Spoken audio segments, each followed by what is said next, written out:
Reactor online. Sensors online. Weapons online. All systems nominal.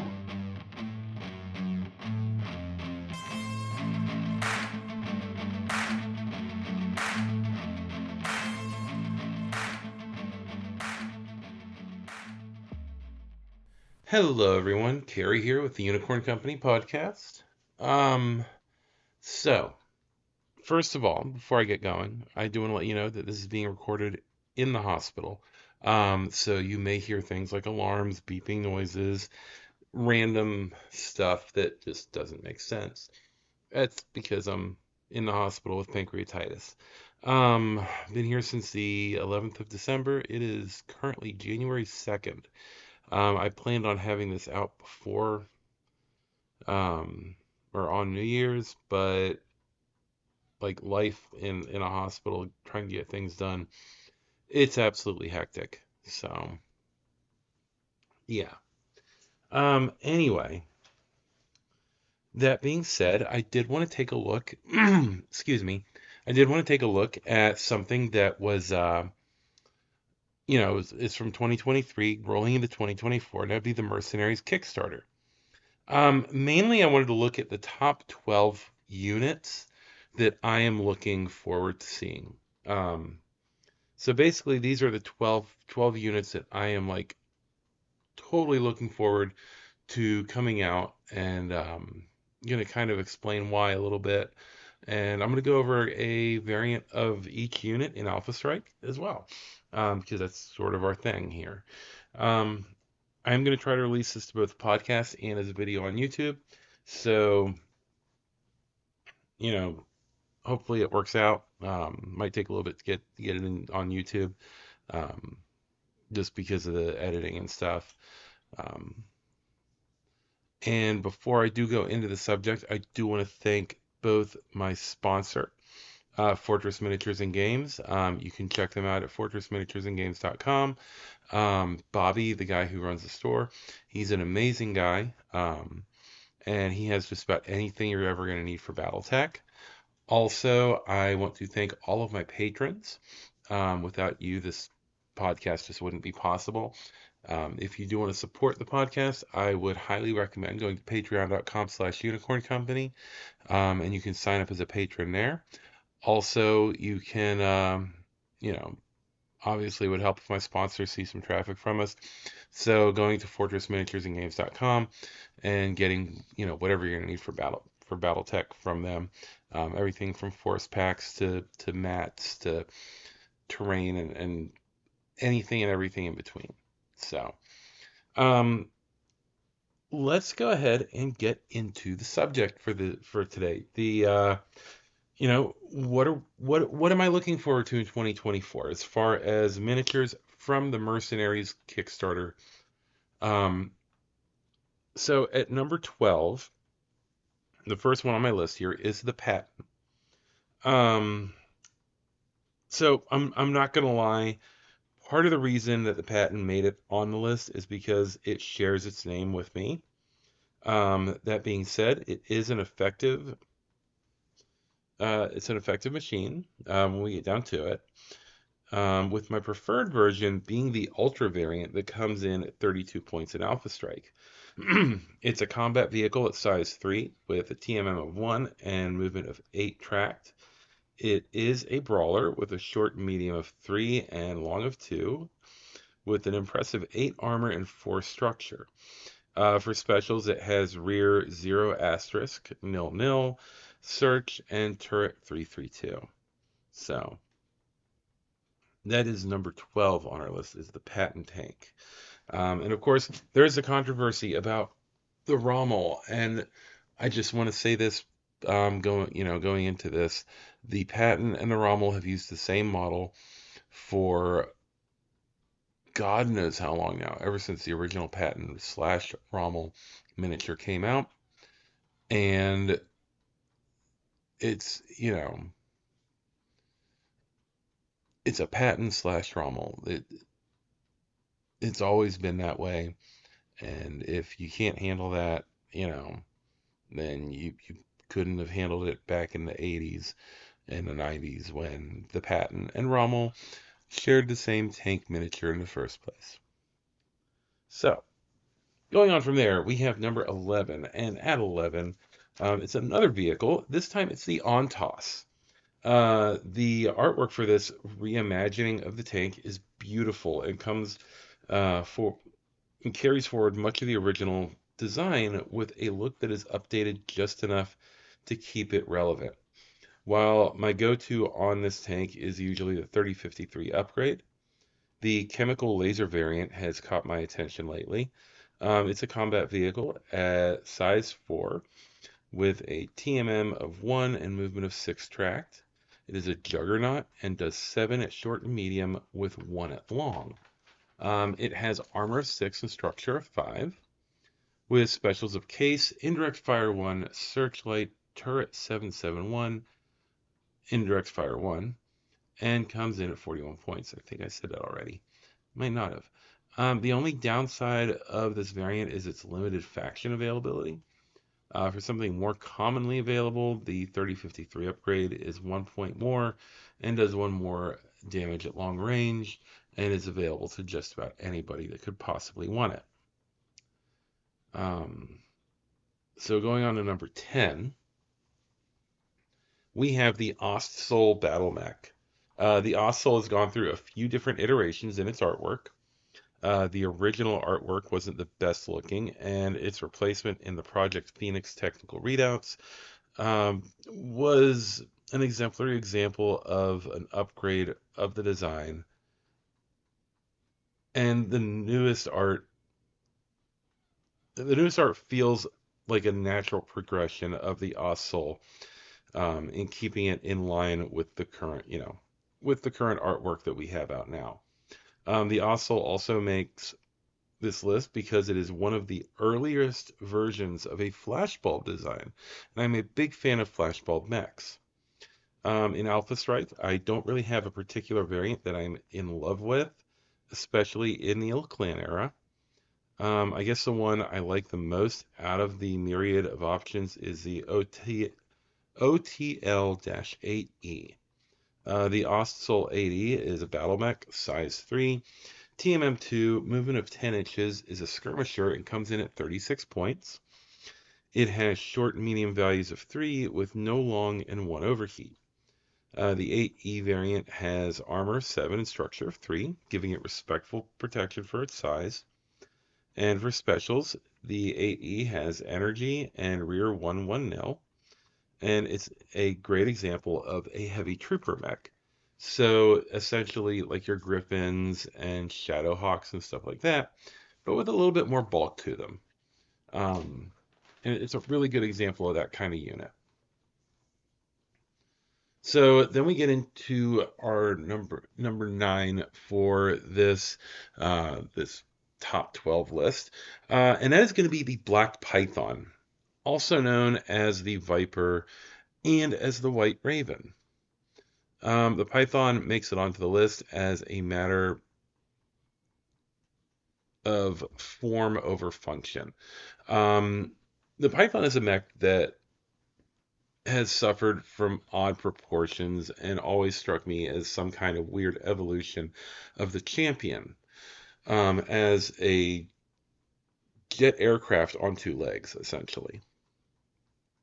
The variant of the Python that we'll be looking at as my anticipated one is actually a White Raven variant. The standard variant of that mech that the Python Mini can double as. So you're not just getting a Black Python, you're also getting a White Raven. It's kind of awesome. It's pretty cool, because you're getting something that's relevant for like the Clan Invasion era and a little bit after, but you're also getting something that's relevant for the Ill Clan era, as a completely different mech on top of it. So the White Raven in its standard configuration, it's a battle mech, size 3, TMM of 2 with a movement of 10 jump. The White Raven is a skirmisher and comes in at a point value of 56 points. It has short and medium damage values of 6 with a long of 3. It also has an overheat of 1. The White Raven has armor of 8 with structure of 4 and has specials of case and crit resistant, which is a pretty awesome ability, actually. Overall, the White Raven fills a role similar to other heavy mechs, such as the Mad Cat in Alpha Strike, and the new artwork for the White Raven or Black Python or Viper, whatever you want to call it, helps rectify many of the issues that the mech has suffered from in previous iterations of its art, where things were just not proportionally right. And this does a lot to fix that and makes it look really good. So I'm really excited to see that on the table. At number 8, we have in our lineup the Scorpion. The Scorpion is a mech that's always a bit maligned and rarely seen as far as on the table. I barely ever see this mech. And it the artwork for this thing has always been weird. Give me a second, I'm gonna grab a drink. In that it looks like they describe it in the fluff, where it's gonna have this horribly rough ride.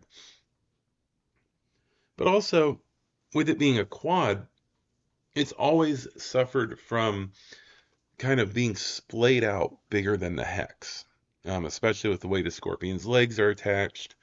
And you see that in both the original and you see it in the Project Phoenix resculpt, which did a lot for the design, but at the same time also sort of like, I don't know, it helped it, but it didn't. It's hard to explain. Um, but the new art seems to drag the design into the 21st century and does it very well. Um, Now, the model that speaks to me in the Scorpion lineup is the SCP-1TB. The 1TB is a type battle mech, size 2, TMM of 3 with a movement of 16, and is a missile boat. It has 2 damage at every range with no overheat values, and it has a respectable armor for its size of 4 armor and 3 structure. It's a little mech. You know, it's size 2. It's small. It's a little it's a small boy. It's not gonna hurt you. It's a small boy. Um, it also has it, it it's very basic in its specials. You don't have a lot to keep track of, which means this is also a good mech for newer players. Because you only have, I think it's IF1. So, you know, it's a good little trooper. It's a good starter mech for somebody who's just getting into Alpha Strike and you don't want to overwhelm them with special abilities. And it comes in at 36 points. So, you know, it's a wonderful little mech, and it can kind of give you a little bit of flavor of, you know, what all you're looking at as far as getting into the game and getting used to some of the specials and stuff like that. So next up, we have at number 7. I want to say it's number 7. I did not write that. Oh my goodness. Yes, number 7. We have the Jaeger mech. This mech makes the list because it's an iconic machine for House Davian and Forces of the Federated Suns. And I've always had like a little bit of Davianista in me, you know, but also the Jaegermech, it's to the point where you're starting to find it just all over the place in the inner sphere. Like, you know, even though it's an iconic Davian design, a lot of people have access to it nowadays. And it's simply because of how prolific the design is, and also how much the Davians seem to embroil themselves in wars where they don't belong. But anyway, we're not going to go there. Um, but the new art for the design, it's really good. It it sticks to that weird, like the Jaegermech has this weird look to the torso, where it sort of like has that roundish, almost urban mech body in a bigger mech, and it still sticks to that, but it also has its own feel to it. and it does feel like a Jaeger mech. Like you can look at it, you can look at an old one, and you immediately can see it. There's no, oh, well, that might be a this or it might, no, it is a Jaeger mech. Um, so the variant of the Jaeger mech that I want to take a look at is the JM7-F.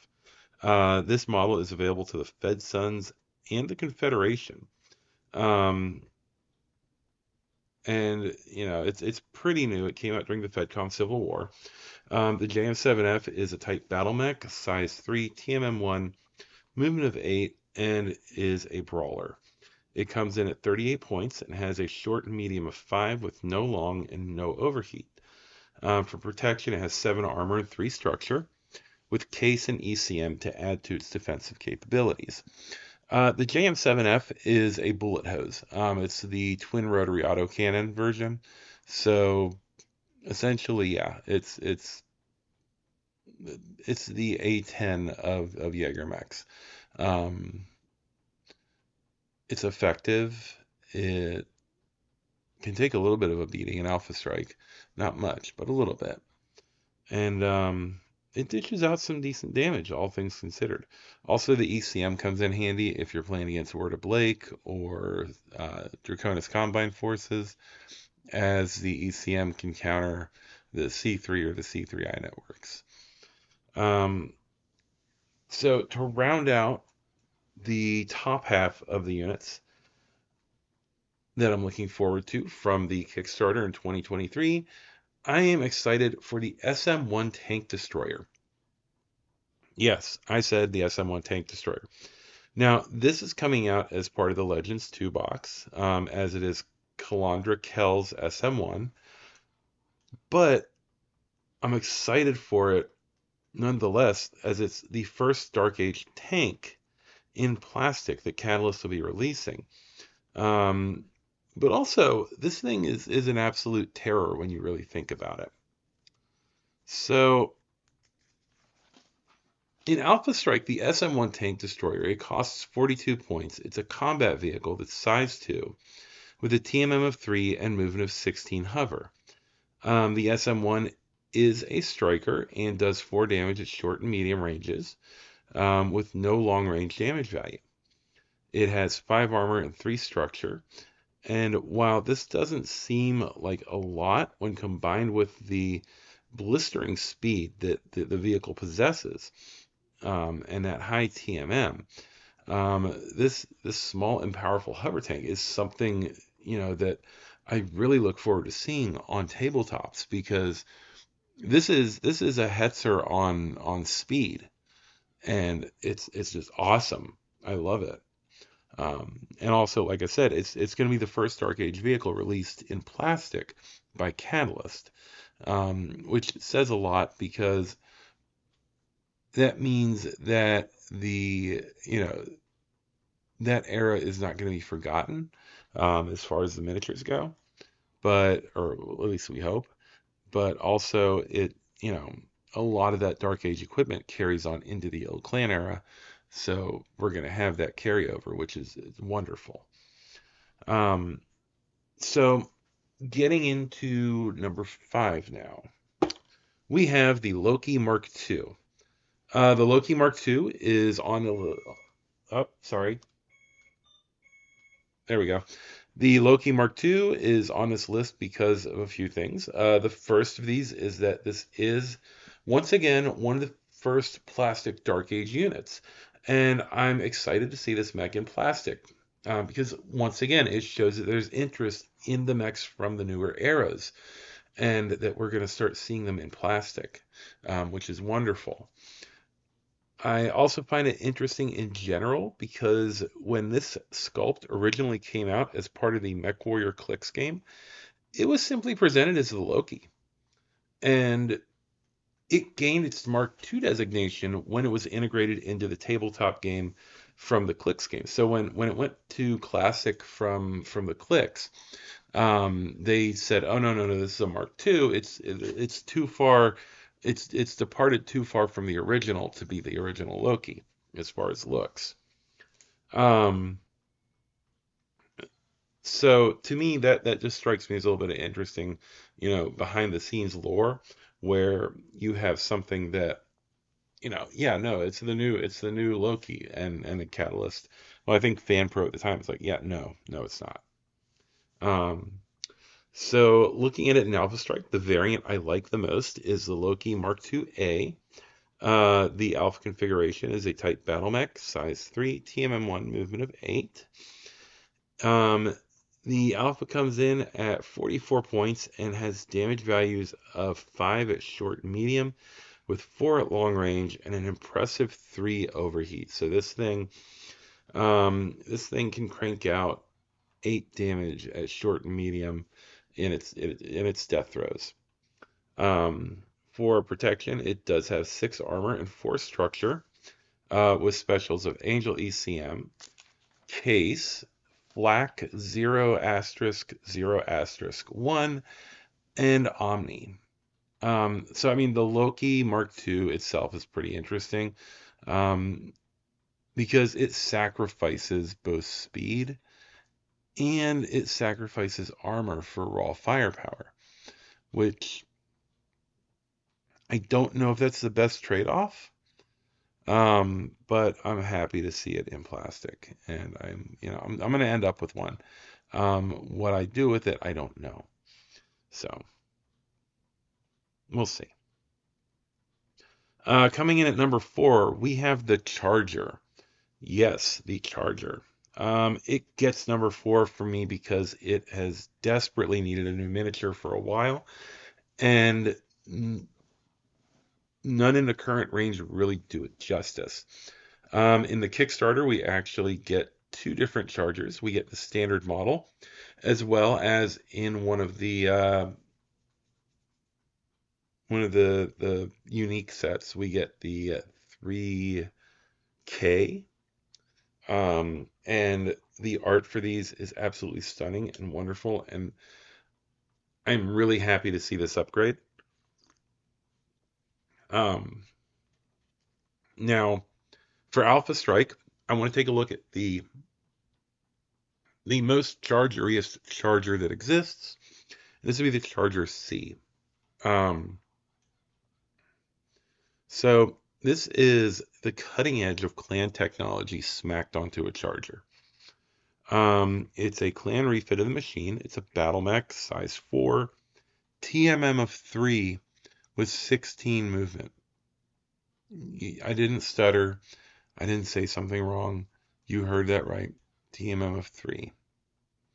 Um, while it's a little slower in water, over land, this thing is blisteringly fast and terrifying. Now you're thinking TMM of 3, this thing can't have any weapons, right? Well, it has a short and medium of 6, no long range, and no overheat. Um, and it has armor of 10 and structure of 4. So you just think about that for a minute. Yeah, it's going to be so terrifying. Like, it costs a lot of points, but holy shit, right? Um, so for specials, it also has Angel ECM, Bloodhound, Case, Crit Resistant, and Recon, as if it didn't need more abilities. It does pay for all of this, though. So, because it gets to be the nightmare fuel of Mech Warriors and Alpha Strike, this thing is 83 points. So, it's not cheap. But dear God, I really think it can make those points back pretty quickly. Um, Especially considering it's a TMM of 3 with that much armor and structure. Yeah, that's I don't want to deal with that. I don't think anybody wants to deal with that. All right, so we'll grab a quick drink and then we'll get into our top 3. All right, so getting into our top 3, the first one we have here is the Jenner 2C.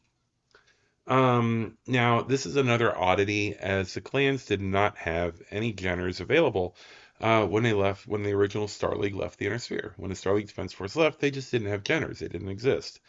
Um, Instead, the Dragoons had taken some examples back to the clans, and Clan Novacat fell in love with the awkward Jenner.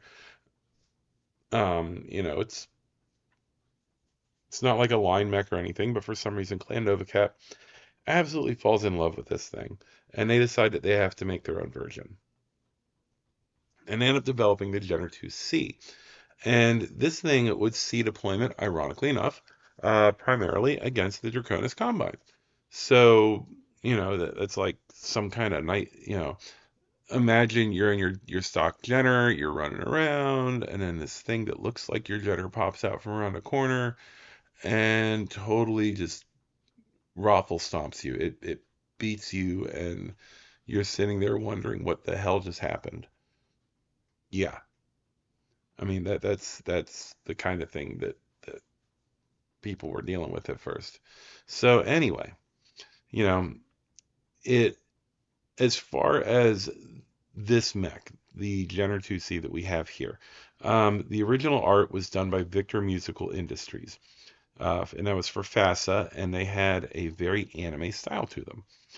Um, when the Unseen became a thing, FASA eventually pulled all of their outside contracted art just to be safe. This included the artwork from Victor Musical Industries, or VMI, and with it the Jenner 2C, along with quite a few others. And that was, I want to say all of that was in Technical Readout 3055. The design would get looked at for Project Phoenix, and in doing so took away any aggressiveness from it, as it looked like it was redesigned by Chrysler from the 90s and had the cab forward thing going on like the Dodge Stratus.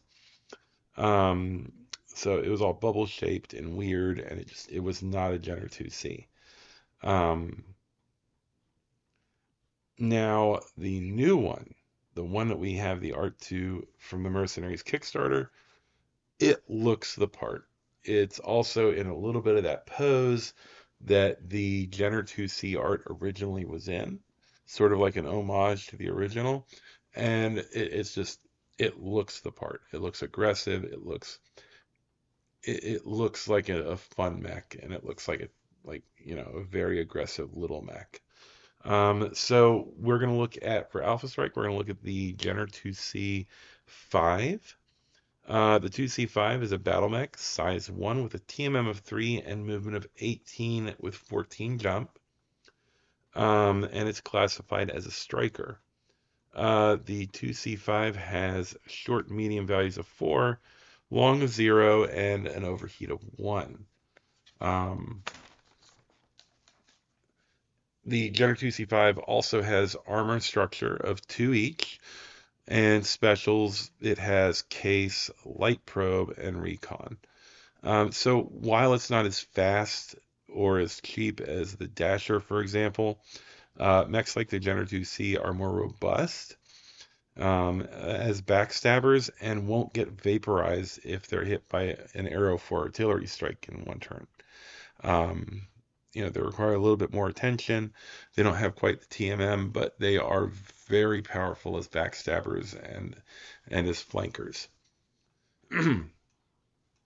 So, as my voice is trying to die on me, and we are reaching the top two, we have in the number 2 slot the Highlander 2C.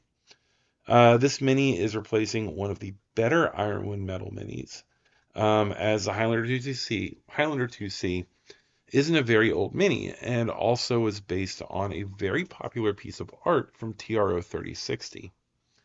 Even with the Highlander 2C being a newer piece of art and miniature, it is showing its age. And when compared to the newer plastic minis, where the Highlander 2C mini feels a bit anemic in the arms and also has a series of doors on the torso missile launcher that are prone to being damaged, and just add like some unnecessary complicatedness to the model that you don't need. So in Alpha Strike, the standard Highlander 2C is a beast of a machine.